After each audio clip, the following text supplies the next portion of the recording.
And on this episode, we have Dr. Chip Mcgimsey, who is working at the Johnson site in St. Tammany Parish, and he has a bunch of artifacts to show us and tell you about what he's discovered. Doctor? Well, thank you very much. The Johnson site dates to around the 1300 to 1400 AD time period. And the current interpretation is that it was probably settled, the people who lived there probably actually came from the Pensacola, Mobile Bay area. So when we look at the history of southeast Louisiana in this time period, say after 1000 AD, most all of the communities we see, the sites we see, are dominated by locally made ceramics. That is, ones that have a long history here in the lower Mississippi River Valley. And the distinguishing characteristic of those is they're all tempered with grog, which is fired pieces of clay, or in some cases they're actually crushing potsherds to reuse as temper when they make a new pot. And that's a very distinctive characteristic that we see here. What distinguishes sites in many other regions, say in Alabama or Mississippi or up in Illinois at this time period, is that everybody's tempering their pots with shell. They're crushing up mussel shell or perhaps other shells and using those to temper their pots. And so when you find the sherds, they're just full of tiny little shell fragments. What has always been interesting about southeast Louisiana is that at a time when everybody else in the region is making shell-tempered pottery, people here persisted in continuing to use their grog-tempered pots. They certainly knew what their neighbors were doing. They just said, "Nah, no, not for us." So I guess you could argue Louisiana's been a conservative state for a long time. They don't like change.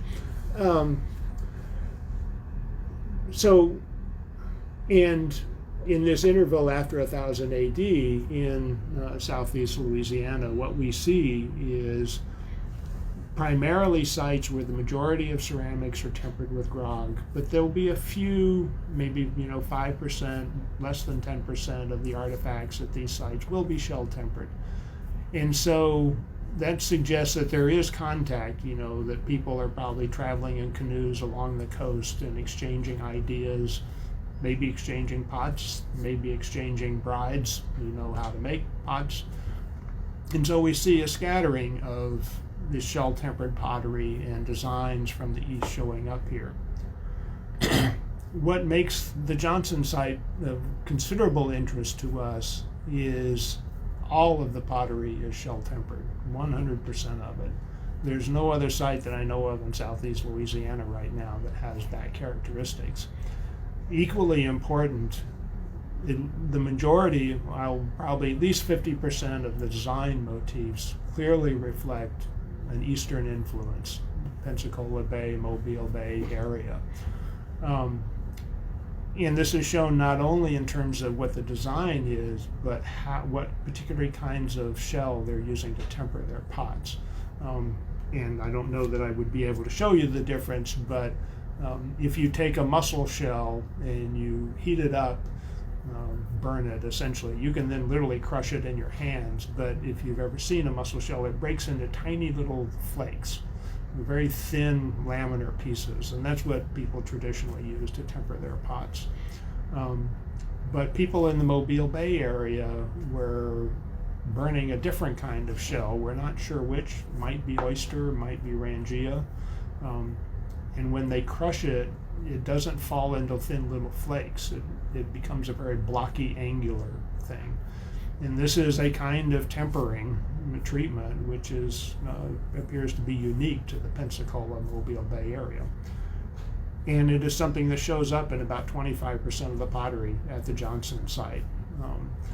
So between the design motifs, and I'll show you some examples here in a second, and the kind of tempering that they're using, it really appears to me at this point in time, that this was a community of people who literally moved lock, stock, and barrel from the Pensacola Bay area and settled in this particular location on the North Shore sometime in the 1300s. I don't think they were there for very long. The site's not very big. There's not a whole lot of artifacts present, so it may have just been for a few years, and then presumably they moved on. But it is the first site of its kind we know of in southeast Louisiana, where everything is shell, and that makes it a particular research interest. So